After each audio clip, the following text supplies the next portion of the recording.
like a huge succession issue going on with the boomers or whatever, where there's all these businesses that don't have a succession plan. What people don't realize What's going on, guys? Welcome to the Members Room. My name is Alex Thiakos, and on today's episode, we have a special guest, Yianni Mavrakis.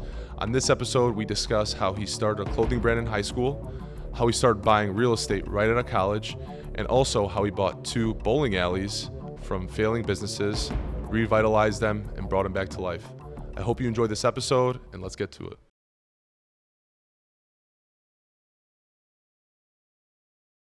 Thanks for coming on. I appreciate it. This is Yianni Mavrakis. He bought a bowling alley, does real estate. A lot of cool stuff we'll dive into. First, I want to start by asking where you kind of got this entrepreneurial, vibe from. Where did you get that? Sure. So the entrepreneurial spirit, I guess, comes from my family for sure. My dad is an immigrant from Greece. So my dad came to Chicago just about like at the age I am right now, in his 20s, and he was sort of chasing like the American dream, like many immigrants. Like a lot of people have that similar story. So he came here from Greece, and he was working in restaurants and eventually opened up his own restaurant, got into the restaurant business. It's a very like typical Greek American story of coming from the village to the States. But with that, I mean, I just like grew up, I guess like I first got the entrepreneurial spirit like when I was in high school, and I was sort of faced with the dilemma of like, now I have to start making money. Now I have to find a way to make money. I have to get my first job. And my mom is from Missouri and kind of comes from a totally different background, where at 15 years old, she went and got a job, and she was working basically her whole life, just working and working and working. So when I was 15, my mom was like, you need to go get a job right now, like tomorrow. Like, you got to figure out a way to make money. Like, you're old enough now, you got to go do something.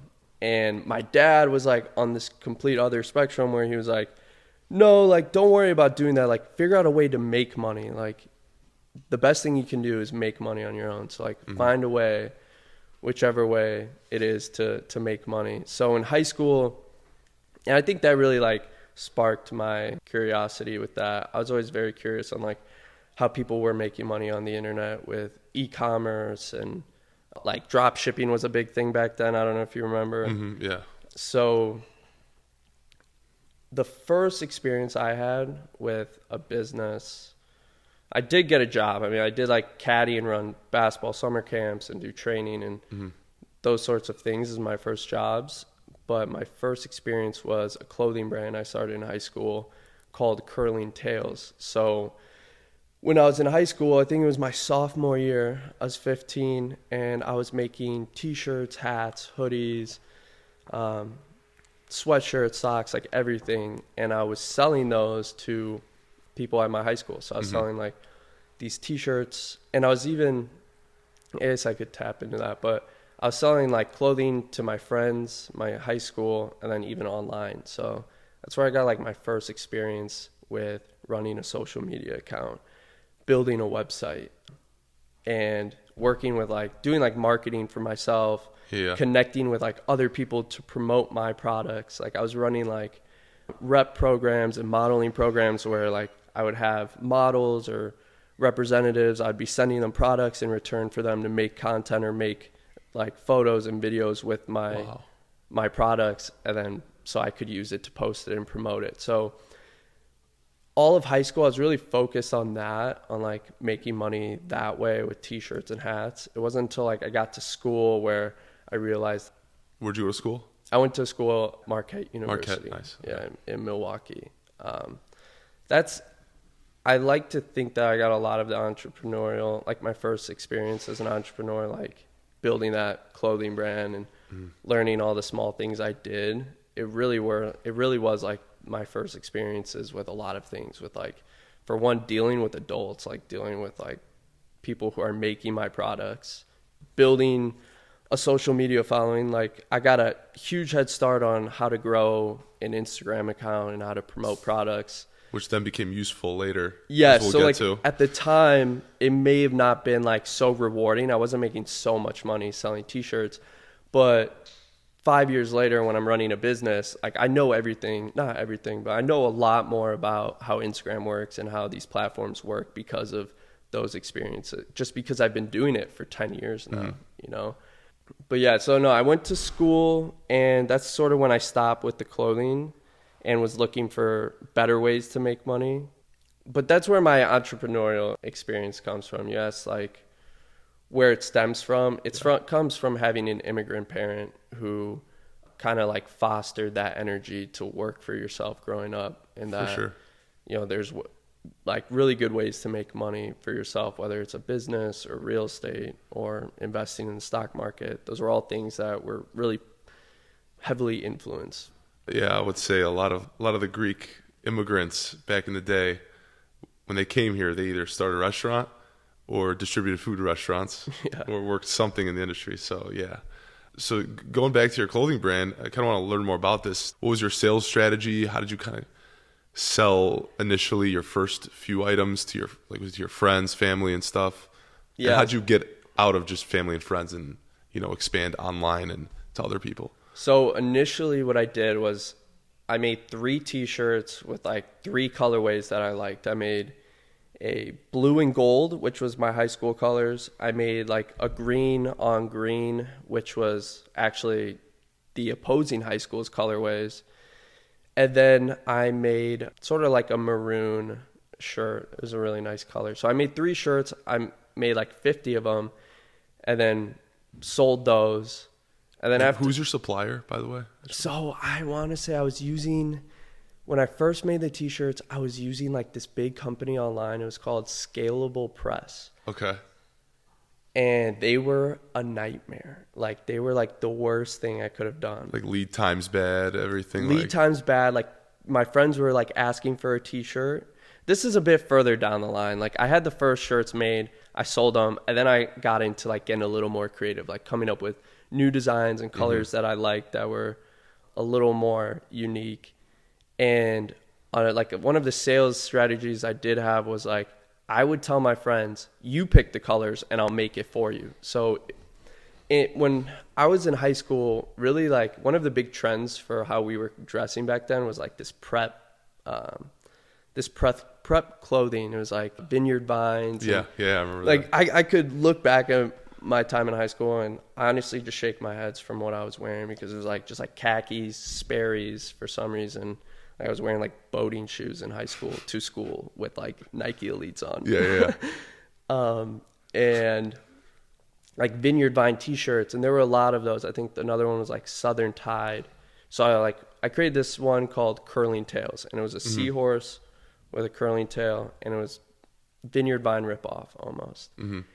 And one of my sales strategy was I was going to my friends, and my friends loved it. Like everyone really liked the shirts. Oh, supporting your buddies. Like, and it's like, yeah, your friends like has this brand. People were really supportive of it. And that is what definitely sparked like the engine in my brain that I was like, I love this. I love like making money on my own. I love having my own brand.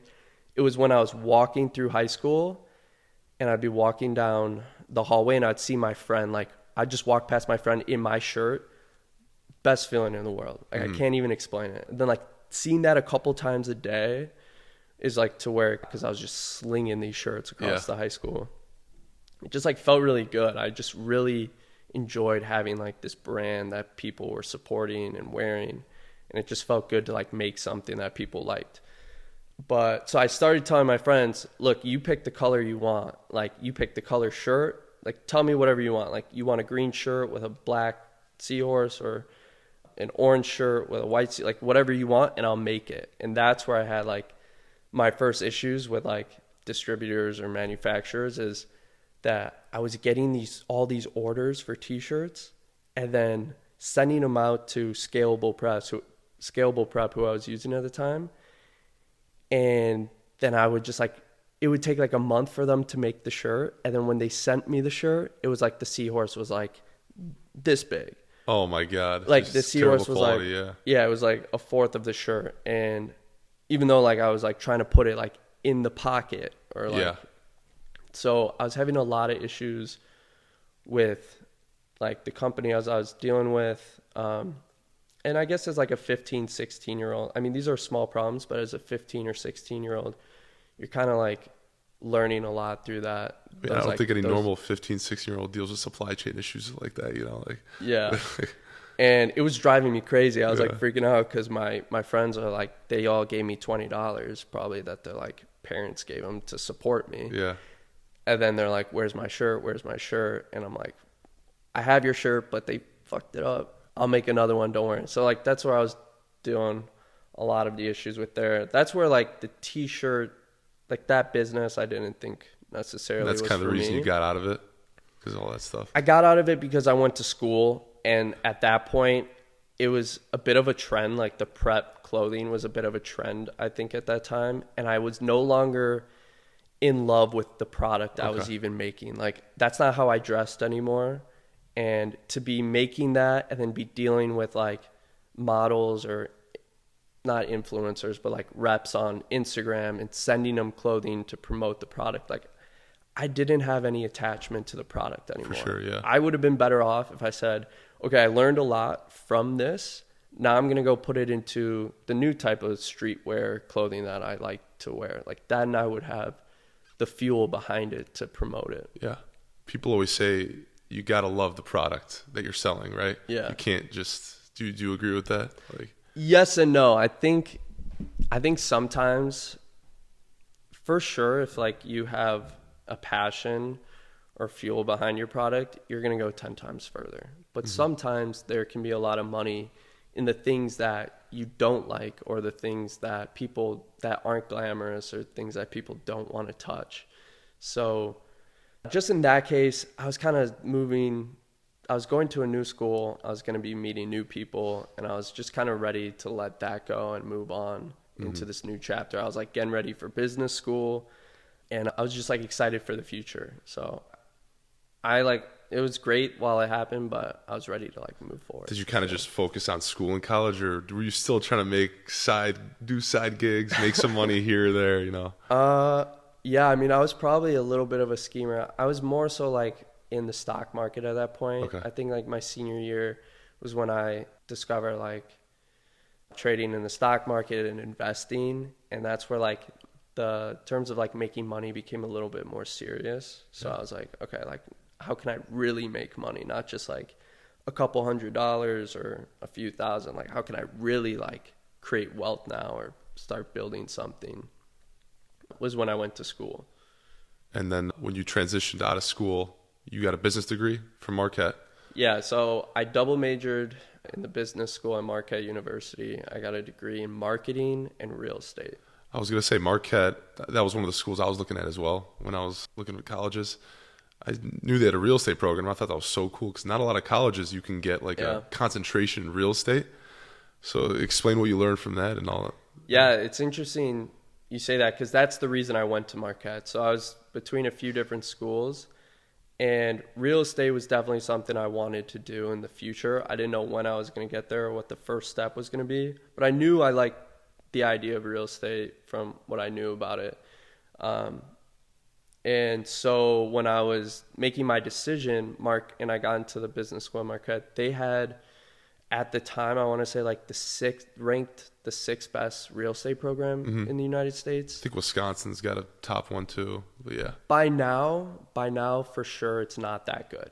Like in comparison to the other schools, because not too many schools offered like an education in real estate. Exactly, yeah. It was a bit more of a niche or rare major. So the fact that they had a business major for real estate was like the deciding factor for I'm going to go there, I'm going to learn real estate. That's what I want to do, possibly when I grow up. That was really the only leading thing I had in my life, I think, was that I wanted to invest in real estate. Mm-hmm. So it's senior year. People ask, when you're a senior, like, hey, what are you doing after college? What was kind of your plan? Did you have any plans, or were you like, I'm getting into real estate? Or... Yeah, so junior year and senior year were pretty tricky for me for that reason, because junior year I wasn't certain. I was still, like, when you go to college or a university, their goal is to get you a job. Like, it looks good on their end to get as many of their students full-time positions once they graduate. So for their numbers, this could say like, 97%, like. Yeah, like they don't really want like the entrepreneur to going like do his own thing, because it probably doesn't make their numbers look as good. Yeah. But they prepare you in that way to help you get a job with like internships and like pushing you to get internships and pushing you to do job interviews. Like my senior year, the first semester, I was going through classes that were like requirements of the class. Like to pass the class, you had to set up like interviews with jobs. Mm-hmm. So like a part of passing the class was, going into an interview with, one of the investment firms downtown or something like that. And junior year, I wasn't sure. I was still going through all those things, and senior year for sure. But it was probably like halfway into my first semester as a senior, where I was like, it was at the end of my first semester of senior year where I was like, I'm going to do this full time. I'm going to invest full time. At that time, I was making enough money with the real estate investments I had. So you started investing in college? Yeah, I started investing in college. Okay. So I had enough money, and most of the income I was making was going towards my college tuition at that point. Okay. But yeah, it was my senior year where I made the decision that I was going to do what I'm doing full time, whether it works or it doesn't. Like that's what I want to do. I might as well start just going all in, all for it. Yeah. If anything doesn't go my way in the future, I can always go back and get a job, but I'm going to dive in and put 100% of my effort and attention into investing. So Yianni has a very interesting strategy in investing in real estate that you told me about a year ago. If you want to, we'll dive into that. But you're your own broker. If you want to explain, because, when you buy real estate, you can have a broker with you. They get a fee of the transaction, right? But instead of having a broker with you, you are the broker and you keep the fee in your transactions, and you can sometimes put it down as a down payment. So if you want to explain how that works. I think that's a bit of a misconception when people say to real estate investors to become your own broker so you can use it as your downstroke. In my case, I didn't become a broker before I started investing. I was investing before I became a broker. It was after doing a couple deals where I decided I would rather represent myself and keep and earn a commission on all the properties I buy. Mm-hmm. Plus, I just felt comfortable representing myself the way I wanted to be represented. I felt like that was the best way, especially because I do chase like highly lucrative deals and make kind of bizarre offers sometimes, which might be what you were referring to. But yeah, when I was a senior in college, I was going to school, I was learning real estate, but then on top of that, I went through the process of getting my broker's license. So while I was in school, I was also doing real estate classes on top of that to get my license. And at some point in my senior year, I got my license. So I took the courses, then I went and passed the test, and then that gives me the ability now to be a licensed real estate broker. So any property I buy, I represent myself. So if I'm writing a contract, I basically say, I, Yianni Mavrakis, an Illinois licensed real estate broker, am presenting this LOI on behalf of Yianni Mavrakis, the buyer, the principal. Mm-hmm. And then if, I make a deal happen, I get whatever the agreed amount is for commission. Is there any pushback from opposing brokers? Say, hey, why are you taking this? So it's... Because you're allowed to. Yeah, you're allowed to take. Does anybody ever yell, this what are you doing? This is what I'll say. Depending on how good of a deal it is how willing I am to maybe waive that fee or not. If I feel like I'm getting a really, really, really good deal, then I'm willing to say to the seller, I'm not going to take a commission. It's fine.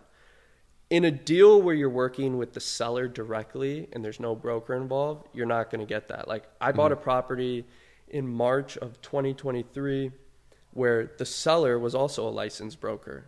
So it's doing it to each other. It's two brokers and I'm negotiating a deal with him. So but the seller pays the fee, right? The seller does pay the fee. So you won at the end of the day on that one, yeah. Yes, but that's the thing. We waived it because he's okay, I'm going to sell you the property for this amount, but there's going to be no commission on it. Fair.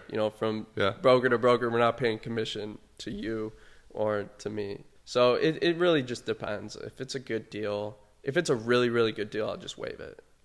If I'm like really hunting for something, or I'm like well below the asking price, then I'll waive it. But on any real estate transaction, that I represent myself, I'm entitled to a 2.5% commission on that purchase price. Now, do you want to talk about how you source deals? Like, what websites do you use to find deals? And second, what's your criteria for deals you look for? So to source deals, originally I used websites like LoopNet and Crexy.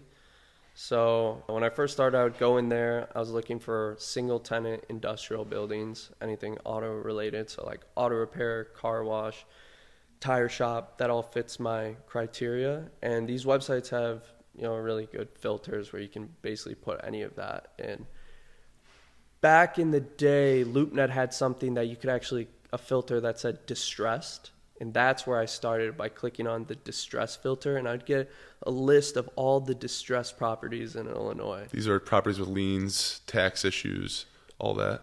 Yes, but also properties that are like maybe a little dilapidated, but like anything of that nature, like properties that you're going to be buying or selling in as-is condition, where if you're buying the property, you're kind of subject to taking whatever condition it's in, whether it has a leak in the roof, whether it needs new tuck pointing on the outside, or if it has, back property taxes or something. And then you look for high cap rates as well, tenants in place too. So my criteria today, or has it shifted since you've started investing in your first few properties? So when I first started, I was really bootstrapping it a bit. And I was really hunting like good deals, high cash flow returns. I don't want to say I was lowballing people. I was making offers at a price point in which like I could afford as a college student. Not that was reasonable, but what you could afford. What I could afford. It definitely wasn't reasonable. Yeah. And the thing that's really where I learned a lot about like there's another layer to the criteria that I don't necessarily, you can't there's no filter to search for this criteria. And it's not something like I hunt. Like I don't just hunt for this specific thing. But anytime it comes up, it's very lucrative. And that's owners retiring. So that's how I was able to get my first couple deals. That's how I've gotten a lot of my deals. Is from, and that's also how you got your bowling alley we'll get into. Yeah. It's so owners retiring has kind of been like my bread and butter, and it's also been the reason I've been able to score the deals at the prices I get them at. So the first property I bought was on the market for, I want to say $450,000, and I bought it for $200,000. And that was just because I put an offer in for $200,000 with someone who was retiring. He waited a year before accepting the offer. And, at some point, everyone's got to sell. The property's not coming with you, So that's why I was able to score that deal. A lot of the offers I make on properties, I put them in, and then I don't hear back for 3 months, 6 months, a year sometimes. And it's because I come in pretty low, but I try to buy everything at a price point in which I can't lose. I think that's the safest way for me to mitigate risk is if I buy something that no matter what, I think I'll be safe, to rent it at. Worst case scenario, I can rent it at this price to cover the debt I have on it or the property taxes, then I'll be okay. And I do that by buying right. So usually it's scoring some of these crazy deals. You make your money on the buy, right? Make your money on the buy for sure. The first property I bought was $200,000. I bought the next one I bought was for $150,000.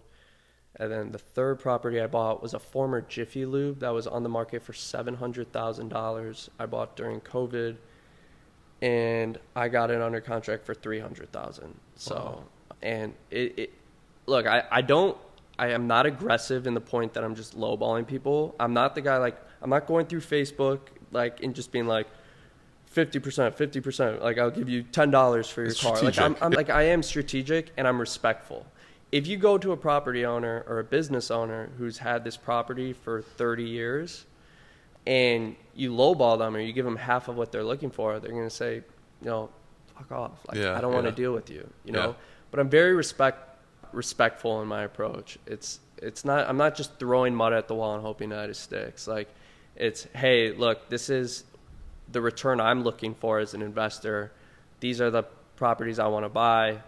This is what I can afford. This is what it makes sense for me to do this. This is what I can afford. If you want to take it, you can take it. And it's always it's always with respect. It's like no disrespect. I encourage you to take your property, keep it on the market. I encourage you to search for the best offer and price you can get for it. You're entitled. You own that property. It's yours. Like, go get the most amount of money you can. But if for some reason you can't, and for some reason you want to sell it to me, my offer stands. Yeah. So I really started by just sending out like hundreds of offers like that, respectfully, like hundreds of offers, visiting the property too to show that I'm actually interested, not just shooting an offer from some random email address to the broker. You're putting your time in to go out there. Yeah, like I'm visiting the property. If the owner's there, trying to get to know him, explaining my situation, explaining what I'm trying to invest in, and then making my offer that way. And that's where I found the best luck, was then like 6 months later, a year later, when they're ready to sell. And if they haven't gotten the offer they're looking for, they'll come to me. And usually they'll come back like a year later and say, okay, I'm really motivated now. I have offers that have been out there for 5 years. Wow. Like, I actually just loop back to an offer I made 5 years ago on a property because it's been on the market that long that they listed it at a certain price. So I'm always like circling back no matter how long it takes. Mm-hmm, for sure. Yeah. And I want to transition into your bowling alley. So I know you talked about how one of the criteria you were looking for LoopNet are owners that are retiring. I don't know what the stat is exactly, but a lot of the baby boomers that have small businesses are retiring right now, right? Yeah. So what happens to those businesses? They either sell to someone else or they close them down. If you want to start talking about how you got into looking for this bowling alley, were you looking for businesses or did they just come across this? Dalton Bowl, how did that happen? Yeah, so it's true. I think what people don't realize, there's like a huge succession issue going on with the boomers or whatever, where there's all these businesses that don't have a succession plan, and the owners are kind of forced to either sell it for a minimum, or I don't know, just to close it down.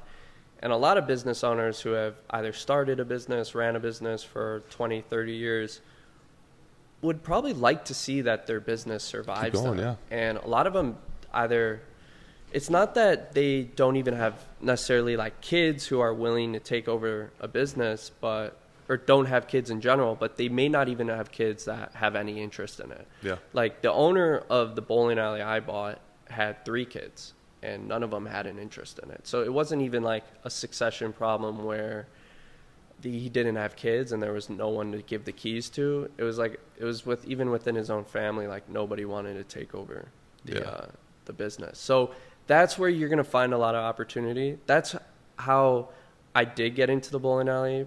It was originally under the same concept of buying real estate. I had these properties that I was finding from owners retiring and making offers and kind of scoring really good deals. And then I just realized that you could do the exact same thing with a business, not just real estate. Yeah. So that opportunity came up with the bowling alley. It was a bit more complicated because, there was a tax issue going on with the bowling alley. So they hadn't paid the property taxes for like 3 years. So I was buying the bowling alley. Essentially what happened was the bowling alley closed down and the owner granted me permission to buy the business, to reopen it and run it for a year in order to secure financing to pay off the taxes on it. So I was buying the property taxes on the bowling alley to get ownership of the building. So you would have had to, the first year, pay those property taxes off? So essentially, I bought the business first. Like I reopened the bowling alley that closed down, and then a year later of running it, I was able to secure financing to buy the building as well. But the building was in a condition of distress where it had these property taxes that were unpaid, and my financing basically just went to pay all of those taxes. Got it. Okay. Yeah, it was a really, really complicated deal because someone else actually bought the taxes on the building. So not only was I buying the property taxes from the owner, I was buying them from an investor who kind of grabbed his property taxes. Yeah. Which is like a whole nother investment strategy. I don't know. You can buy the taxes if the guy defaults, you get the property. Right. So are you familiar with how that works? Like if, let's say you own a house and you don't pay your property taxes, do you know what happens? It goes into, what's it called? What's the word? Do you know, is it like a stalking horse or? It's not a stalking horse. Like if you don't pay your property taxes, like the government still is going to collect your property taxes one way or another. So they go to auction essentially. Yeah. And investors can come and pay the property taxes that you didn't pay. And they have the opportunity, as an investor doing that, they have two options. If they buy your property taxes, you can either then pay the taxes back with 18% interest, or if you don't pay the taxes, they get the right to your property. Mm-hmm. So essentially, some investor bought the property taxes for the sum that he paid for them, and I bought them off of him. Got it. Okay, yeah, there's a word for that. I just forgot what it was called. So you went into that, got secured the financing after year one. Yeah, so one of the hardest parts was securing the financing for that transaction, just because of kind of the complicated nature of it from what I explained, but also because lenders weren't really super excited to lend money for a bowling alley. So I probably took that deal to 2 or 3 different lenders before, finally finding one that was willing to give me the money to buy it. Yeah. And you step in, day one. Yeah. I just bought the businit. What are you doing? That's the crazy part. You step into this business that you really know nothing about. Yeah. Like, you know nothing about bowling. It really transforms you as a person when you step into that environment and have to figure so much out at once. Yeah. In 3 years now, almost, because I've now owned the bowling alley for 3 years. Like you learn a lot from it. Like you can figure out a lot of stuff if you just put yourself in the position to learn it.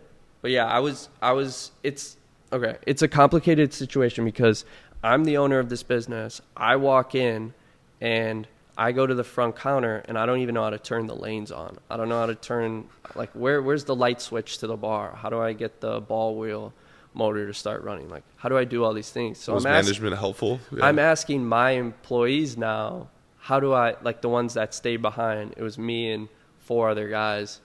And I come in and, hey, I'm the owner of this business. How do I run it?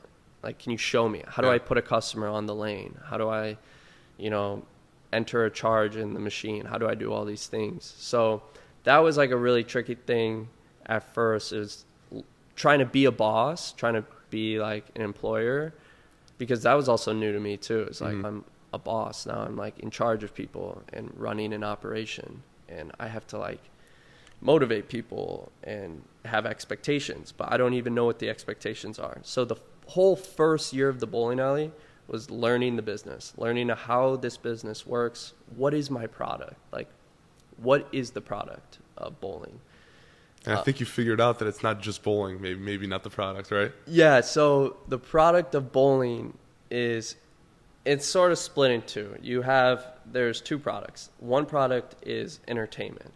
Okay, so it's for all the open bowlers, the people like you and me who don't bowl at all, don't have their own bowling ball, don't have the shoes they bring to the center, that just are looking for something fun to do on a Friday or Saturday night, and they decide to go bowling. So on that side, it's an entertainment. And for that product, you have to say, how do I make this the most entertaining experience possible? That is the product. And then on the other side, you have the leagues, like the competitive. It's still a sport, right? Bowling is a sport. And you have these leagues that go on for 35 weeks out of the year. So, majority of the year, there's leagues in the house competing against each other. And now the product isn't entertainment. It's like, it's condition. It's like, how do I set up the lanes and the sport to be in the best condition possible? Like the oil pattern on the lanes, having clean and new pins out there, the right temperature in the building, the approach so that the bowlers are sliding.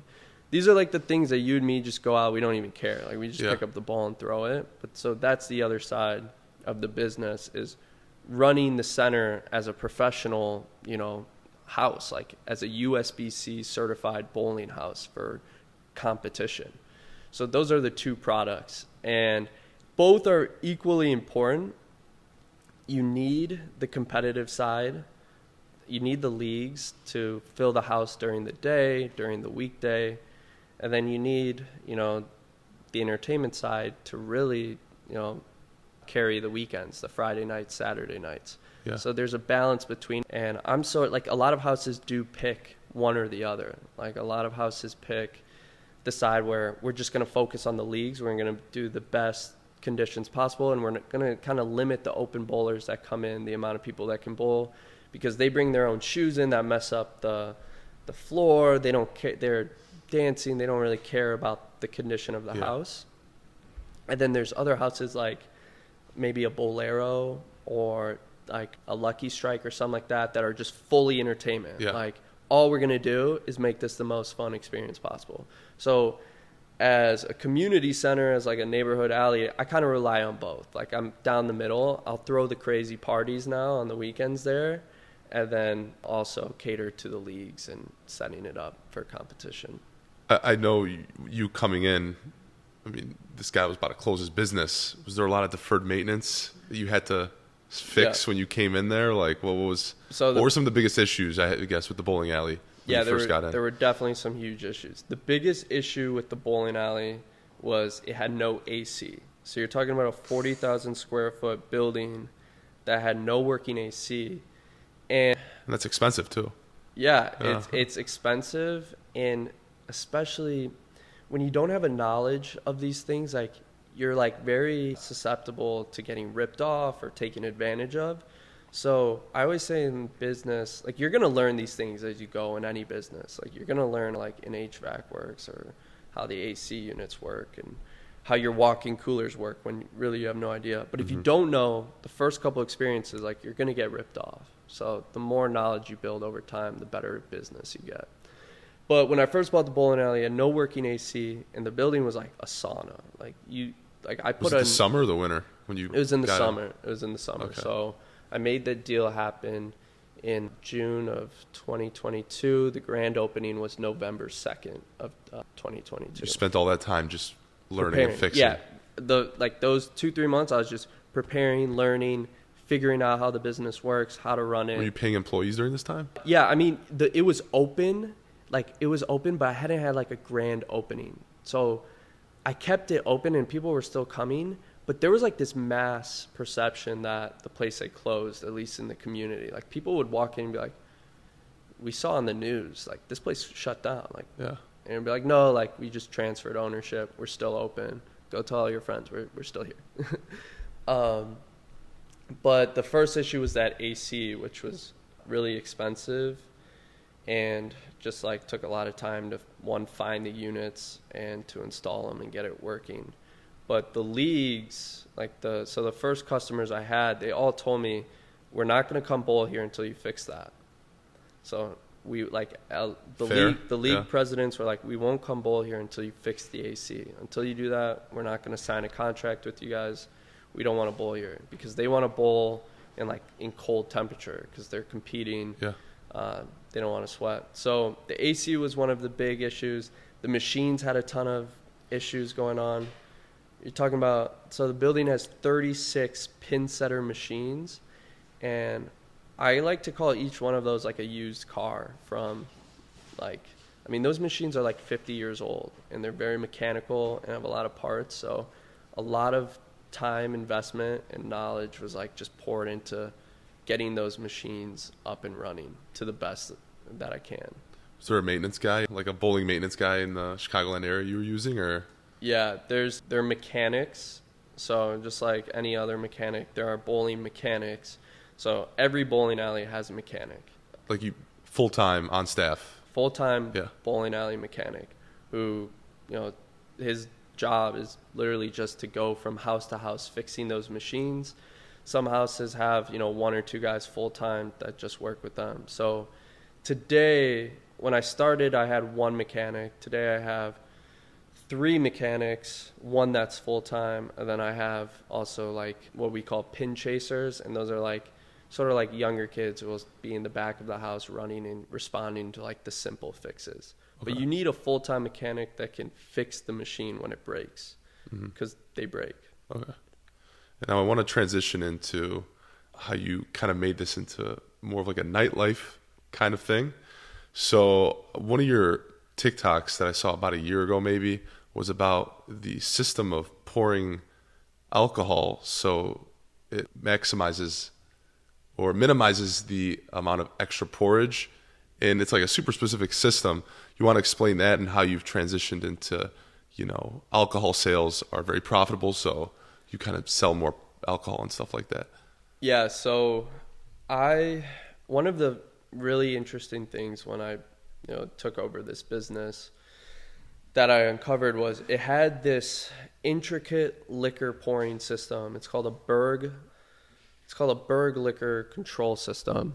And basically what it is all the liquor is in another room. So the bar has no open bottles. All the liquor is in a locked, secure room, and it's hooked up on a tap system that has 2 guns in the bar. So you have 36 bottles on tap, and when you press the button on the handle, it pours out a precisely measured shot. So in a typical bar, a bartender, like if you order, what do you drink? Grey Goose. Grey Goose? Okay. So if you go to your local bar and you order a shot of Grey Goose, or let's say like a vodka soda or something, they're going to pour you, like they're just going to freehand pour it. It's not going to be precisely measured out. They're going to pour about 1.5 ounces as a standard shot. But probably most bartenders will pour 2.5 ounces, because a part of that job is working for tips, and the better you pour, the more you earn on tips. So I didn't install the system. The system was already there, and probably for some reason that, like the one I just explained. So how did you learn about it? Well, I learned about it because that was the only way to access the liquor. So when I came and I was like, whoa, like what is this? And basically everyone explained to me, the person who installed it came in and... But they weren't using it? No, they were using it. They were using using this system already. And so all the liquor is on tap, and if you press whichever liquor you're looking for, it's going to pour out a standard 1.5 ounce shot, no matter what.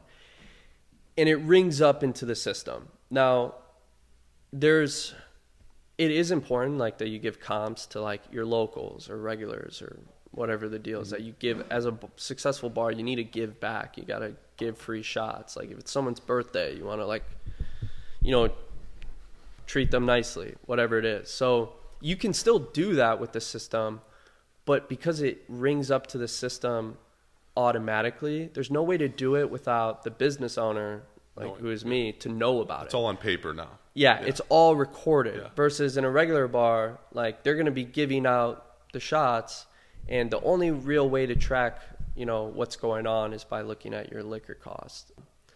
And so I'm sure most bars, I wouldn't know, because this is the only bar I've ran, or this was the first bar I've ran, so I wouldn't know what to compare it to. All I know is that I'm very lucky to have this system, and that my liquor cost is around 15 to 16%, which is, phenomenal. Okay, yeah. And you try to push, I guess, Friday, Saturday nights, kind of like a party theme. Yeah. You have strobe lights and everything, and it's fun for the people, right? Explain how you kind of transitioned to kind of more boring game of bowling to a more fun experience. Yeah, so I definitely took it up a notch. I set up the place with like the cosmic lighting. So on Fridays and Saturday nights, the lights are off. There's lasers going on around the building. And then there was like this big old booth that was just for like, kind of like probably like just kids seating or something, had some tables for food. and it was probably like the size of this, but I ripped it out and I just put in a stage with like a DJ setup in there. And so Fridays and Saturday nights, I started bringing in live DJs. So every Friday and Saturday, I would have 2 or 3 DJs there playing the music to the crowd. The lights are off, and I was just trying to give that product like of entertainment the best experience possible. Like, how can I make this the most fun experience I can? And it was sort of the culmination of the DJs, the lights, and then also the bottle service. So that was sort of like the crazy thing that I started doing at the bowling alley, was selling bottles of alcohol. So you could, at my bowling alley on any night really, but on a Friday or Saturday night, you can just buy bottles. Like, you can buy the fifths, they'll get brought out to you on a bucket of ice with the chasers, same as you would as a club. And it really is like on a Friday or Saturday night at this one location, it really is set up to run more similar to like a club than it is of just like a traditional bowling alley.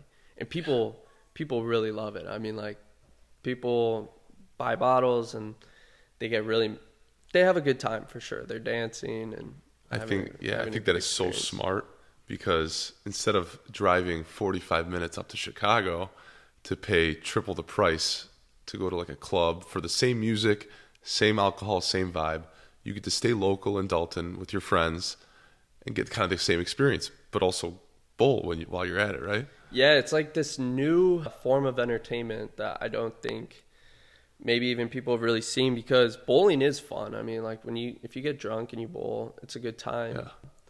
And so it's like kind of combining those two things, and it's giving the people in that area an opportunity just to stay local and do it there, rather than go into the city and get priced the same experience for 3 times as much. Mm-hmm. And I think another one of your interesting TikToks you made was about the pitchers getting stolen. Do you want to go through that story? So another part of my product, which plays a large part of like the success in our weekends at the bowling alley, are our pitchers. So I sell pitchers of Long Island, and it's like that's like the knockout trio. It's like the pitcher of Long Island, the DJs that are playing the music that everyone wants to hear. I mean, they really get the room like lit. Everybody's dancing. Like, everybody's dancing. It's crazy.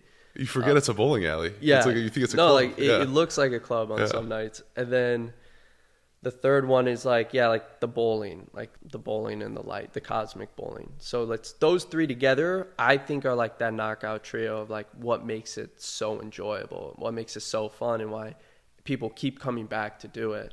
Yeah. But yes, so I sell these pitchers of Long Island, and for whatever reason, I don't know why, but they just get taken. Like, people just like I go and I buy a case of 10 pitchers, and then in like a month, we're down to 2, and I have to go buy like 10 more. And I made a TikTok about it. Like, I made a TikTok or a video about it, being like, stop stealing my pitchers. Like, I'm like fed up of going back to the restaurant depot and buying them, which a lot of people thought was really funny or interesting, I guess. Yeah. What was your takeaway from that video? I thought it was cool. It made sense how you were explaining how like people see it as like a souvenir, like, oh, I had such a phenomenal night at Dalton Bowl, and I'm going to kind of take this, because we all take, like you put in the video, we all take little cups from, like, if I go to like a Bulls game, they give that, graphic cup of like the players, and you take it home when you were like a kid, at least, too. Yeah. But yeah, I thought that was super interesting, and I think it's great what you're doing there. And the liquor license was also probably like super cool to have. Like, it's hard to get for people, and you just kind of got grandfathered in with it. Yeah. And definitely. Now you push alcohol sales more. And the liquor is a big part of the business. The entertainment side does the majority of the sales for the bowling alley right now. So having a liquor license is, very lucrative. And yeah, I mean, you get an opportunity to buy something that has insane margins. You're buying bottles for 15% of what you're selling them for. Yeah. I can only imagine that in the restaurant business, your food cost is, upwards of 40. or It's a something lot like less. that. So the margins are much smaller in the food business because there's a lot of competition, and yeah, it's tough. but liquor is like, it's one of those things you sort of buy for just like a really small fraction of what you can sell it for. But I really just look at it as like a means to give people a good time though. And with the pictures, for sure, a lot of people love those pictures. So that's how I explained it in the video, as this souvenir effect where, you had a picture, you got a little probably too messed up, you had a really good time, and then you found yourself walking away with it at the end of the night that you got a picture from Dalton Bowl. But I can only view it as a good thing that like you got something. I got some advice that I actually want to try, and it's like branding them so that maybe people can bring them back for like a discounted refill rate. Oh, there you go. Yeah, that's interesting. And yeah, I want to transition now into your second bowling alley you just purchased recently. So the second bowling alley, it's a little bit of a different situation. So I didn't just purchase it. I purchased the building before, but I just started kind of running the business full time back in June of 2024. So at first when I bought that bowling alley, my initial goal was just to lease it, just to rent the space. And then that didn't work at first. I had a manager in place. That didn't work in place. And that didn't work. And then I took on, the rights of running the bowling alley myself. So I've been running that bowling alley now for probably 8 months. Now, did you buy 8-9 months. Did you buy the building from the owner of the company of the bowling alley? Or was it a separate owner of the business in the real estate? Yeah, they had both. So I bought the building, and then the owner stayed to run it. But it didn't work out. Like, she wasn't fully capable of running that business, and she decided to go a different route. And did you negotiate a deal where you would kind of take it on, or how did that work? Yeah, she was sort of in a bad financial situation. So she sort of kind of just walked away. It was more like leaving me stranded with the property or with the business that was not running. So it was a similar situation, but I bought the bowling alley in Cicero as an investment property. And then in the last 6 months is when I started running it. Nice. And how have the challenges been of running both Dalton and, because it's still kind of your baby Dalton, right? Yeah, for sure. And now you just took on a whole nother one, which is also in a very populated area in Cicero. Yeah. How does that work? That's a good question. It was kind of hard, and that's why I kind of was so focused on Dalton's, because I learned so much in the 2.5 years I was running it, and I had these big goals. Like, I have a 5-year plan on Dalton to turn it into the number one place in the Chicagoland area, the number one bowling alley in the state. And so like I was so focused on this 5-year mission that I have to make the best product possible for the bowlers and on the entertainment side, and to knock out my like financial milestones, that I didn't even want to divide my time or delegate. And I got really sucked into that. But what it really taught me is that if you can get trapped in that. If you like only have one business, you can kind of get trapped into that mindset where you're going to pour everything into it. And it's a good thing to have. Like, if you have a bucket of water and you're pouring it on one tree, well, you're probably going to reap the rewards of the most amount of fruit that you can get from the tree. The tree's going to grow. Now, if you take that same bucket and you pour it on 2 trees, you might get fruit from both trees, but you're not going to get as much from the one that you could have. So that's what I was doing. So it was hard, but it was also like very necessary. It allowed me to take a step back and be like, you need to delegate now. Like, you need to have trust that your staff is going to run things the way you would, how you want it to be ran, to the quality and care that that you've shown them how to do. And you got to start thinking bigger. And that's what it did for me, was it allowed me to think bigger. Like, okay, my life isn't just this one bowling alley, and it's not going to be now 2 bowling alleys. It may be 3 or 4, or maybe some other businesses that I'm interested in, which is recently kind of how I'm pivoting. Is I'm looking at like, I really like the entertainment side, like the nightlife scene. How can I start getting into that type of business, that type of volume? Mm-hmm. Now, I know a lot of business owners, their biggest issue with their business is managing the people and getting the right people in place to run their business, right? When you first got into Dalton Bowl, you said you had 4 employees. Yeah. How was it with them? Have you shifted over to new people? How was managing them? And we'll get into the next bowling alley, but if you want to start with Dalton. But Yeah, so in the beginning, I used to say that in my experience for the one business, like people are the hardest part. Finding the right people, finding the people to run your business is the hardest part of business. That was my hardest part of running a business, the most challenging thing for me. And I was just very confident in that belief. I think I was so challenged in that particular thing that if someone were to ask me, like, what's the hardest part about business? I'd be like, the employees. Go ask any business owner, you know, they're going to say the same thing. I promise you. yeah, I don't know if that's true across every company. I was very confident at the time.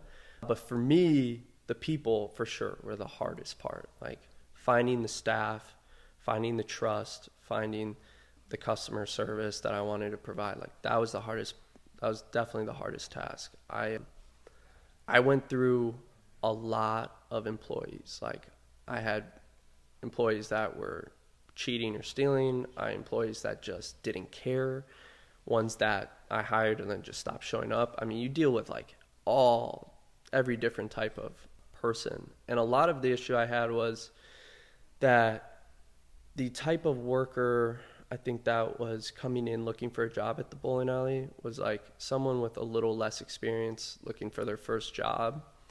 And I had to not only teach them how to work, but like how to be a professional, how to communicate, how to do all these things. So that's where I had a lot of struggle in the beginning.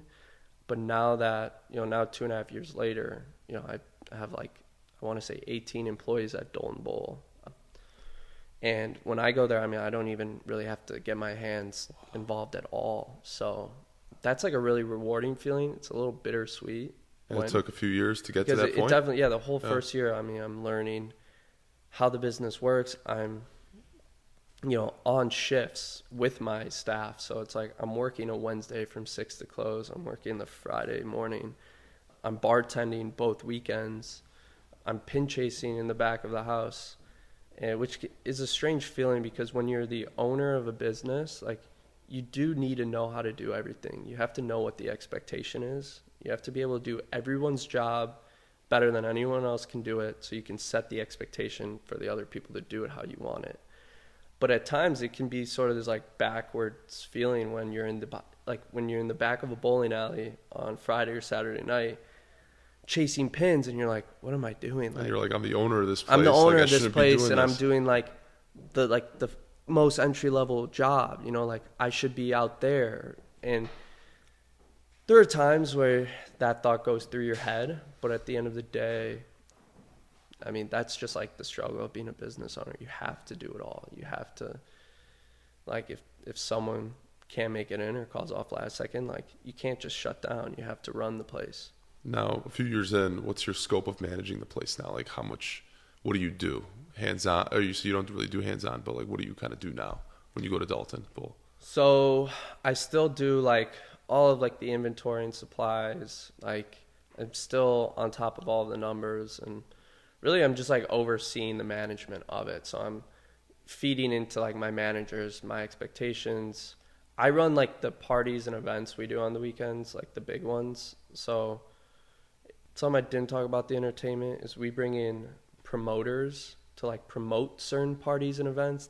Those might be like one-offs. And so like I work with the promoters to like create this party that we're going to run. And then I deal with like the bottle sales and all of those things related to the nightlife. And then I also like oversee like the leagues, and I meet with like the presidents and I negotiate their contracts and do stuff like that. So I'm still involved. I like to be involved. Like, and again, it is like a bit of, I still feel like it's my baby, but definitely not super hands-on anymore. Have you transitioned all your ideas from Dalton of the clubs, nightlife kind of vibe? Have you transitioned that into the Cicero location? So I'm working on it. That's what was easy with starting the operations of another center is that, I had 3 years of experience at Dalton Bowl that took 3 years of lessons and trial and error and experiences, either failed or were successful. But I took all of those things that took me 3 years to learn, and I implemented it right away into Cicero. So yeah, it was basically having 3 years of knowledge and understanding on a business and being able to implement it in 6 months at a new location. So as soon as I came in, I installed all new arcade games. I redid all the lighting. I opened up the kitchen, which had been closed for probably a decade. So now we have food in the building. I'm revamping the space upstairs to be a banquet hall. And I'm this month hoping, I just signed a lease for one of the rooms to turn it into a bowling pro shop. So I have all these experiences and things that I've learned from the first one. And I just I get now, I guess I have the luxury of knowing what I'm doing to do it very quickly in the next location. Now, would you want to keep your expertise in the future within bowling? Because, you have 2 locations now. You're pretty, knowledgeable of bowling alleys. Do you want to keep with that, or maybe branch off, like you said, to nightlife or something? Yeah, so I definitely understand the business now. I would love to possibly get more bowling alleys. I think I could scale it to 3 or 4 locations. I think that model works well with 3 or 4 centers, because you can use some of the resources you have at one on the other. You can use some of your equipment or your managers from one to the other. Your mechanics can now become, rotate between just your 3 and not be going to other centers. So the bowling alley game, I think, works well in pairs or in triplets. So I would like to potentially get another one, but they don't just pop up all the time, They're becoming a bit more of a scarcity right now. And a lot of them that are closing down are getting bought out by large entertainment companies like Bolero, so it's a bit more of a niche product. But what I really like is the entertainment side of it, and I would love to one day, open up a nightclub or do something on that side of it. That's the side of the business that really sparks my curiosity, is nightlife, something with that volume. I like big businesses. These are big locations. I like something that can fit, somewhere between 300 to 500 people at once. Yeah. Now, to kind of cap it off, is there any advice you would give to your younger self, knowing what you know now? Advice to my younger self? It could be about life or business or anything. Life or business? I would say really that there's no failure. I have failed a lot. I've probably failed more than most people have even tried. And that's probably why I have had some success maybe. So I would just say throw yourself in situations, whether you can handle it or not. I always felt as this very shy and intimidated person, and just putting myself in a situation has grown me to, someone I never even really thought I was even capable of becoming. So failure is good. Just try and fail, man. That's what I would say. Well, Yianni, I appreciate you coming on, man, and it was great. Thanks for coming on. Yeah, I think everybody learned a lot. Thanks for having me. Appreciate it. Where can they find you on socials? Okay, so now I'm a content creator, I guess. So you can follow me on Instagram or TikTok. It's Yianni Mav, so YOHNMAV. And this content is great. I know we didn't dive too much into that. But keep going with that. It's great. Yeah. Now I'm kind of shifting perspective. I see a lot of value in a personal brand like you do, I think, with your podcast. And so I'm putting a lot of time and energy into growing that as well. Yeah. All right, cool. Thanks.